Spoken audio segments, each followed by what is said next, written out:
Yeah, good question. No is the answer, because I suppose when you see an opportunity like this, I always felt like I wanted to do something myself. And it's all about backing the right horse, I suppose. There's plenty of ideas and stuff floating around, but one you can execute and one you can believe in fully. If you don't do it, that's the risk. I know it's an obvious answer to say, oh, well, I would have regretted not doing it. But actually, what did I have to lose? Going out, I had no money anyway. I may as well give it a lash. I've learned more in the last year and a half than I'll ever learn, doing what I was doing. So I know it's an obvious answer, but the answer is no.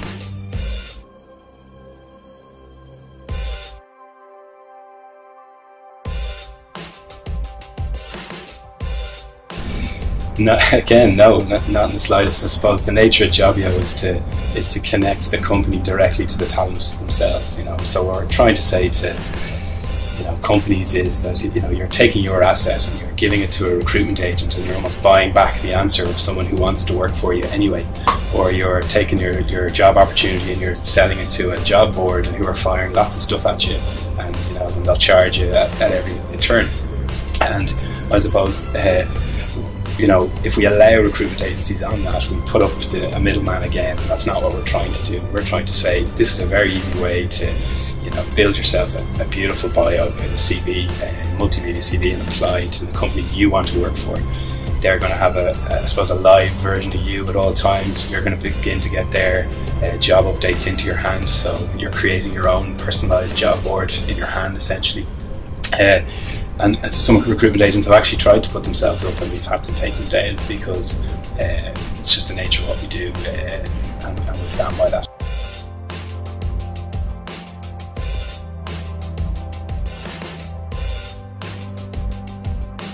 Yeah, it's a good question. It's a difficult one because the application process is obviously different for the two. You probably in your mindset you think, it's a different set of hurdles for a multinational, but actually it's not. You just have to tell your story in the best way to the audience. So it's gonna, I suppose, when you have to think what they're going to see when they open it up.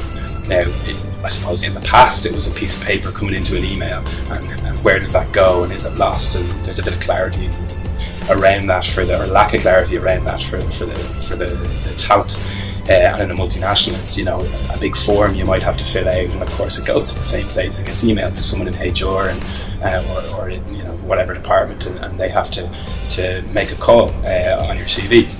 So I suppose with Jobbio, it works that we try and give you a better set of tools to tell a better story. Why not put a video in? Why not put your portfolio in? Especially if you're working in marketing like you guys, or media. You should have campaigns you've worked on in your CV. You should have portfolios. You should have links to your blogs or whatever it is. Integrate your Twitter feed, things like that. And we think by giving people better tools, you begin to see that they use them. At the moment, they don't do it because they don't have access to the tool, or they might send a CV with a YouTube link, and it gets lost amongst the emails. And what we're saying is both parties. So we have SMEs, we've got multinationals, we've some of the biggest companies in the country, and we've also got some of the smallest, and they're both accepting applications digitally now, because they see the future isn't accepting applications by paper.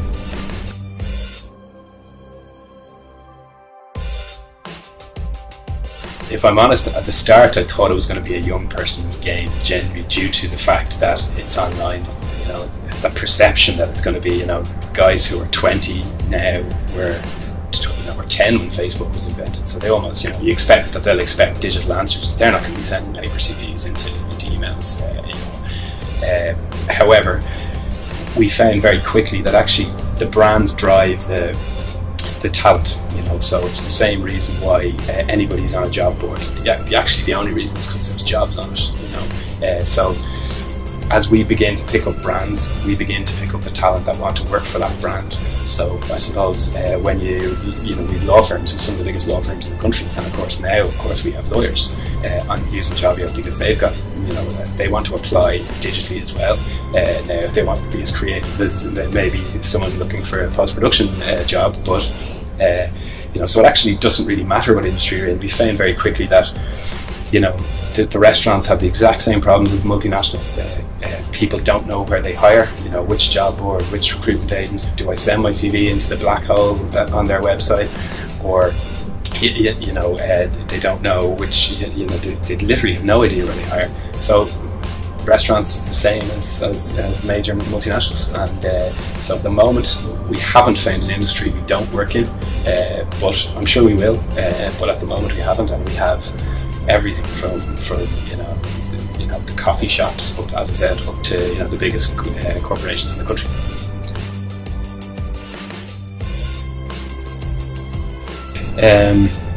It's funny when I obviously talk to a lot of people who hire and a lot of hiring managers and so on. The first thing they look for is what your current job is. Absolutely every time. We put it up front, even though you know, it's the most important. You know, they look for very specific things very quickly, because obviously they can't. At the moment, how they go about it is when they're looking at actual CVs, the first thing they look at. So it's important that you put your work experience up front, and your previous work experience. Then education, you know, if it's more than 5 years ago, I would question whether it should even be on there, but that's up for grabs, you know. I suppose if you've done a very good course, you know, of course that's important, and people want to be putting up their masters or whatever. But realistically, for me, it's not necessarily what. If I was hiring for myself, I would look for not necessarily the experience in a specific field. I'd look for what experience this person has. Like, I don't really mind if someone has been selling something different before.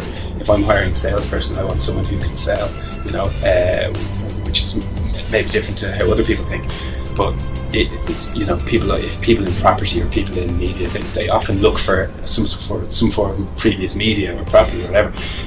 But I think if someone has a skill set, there's no reason why they can't learn the other one quite quickly. So if I was to answer that question, it would be work experience more important for me.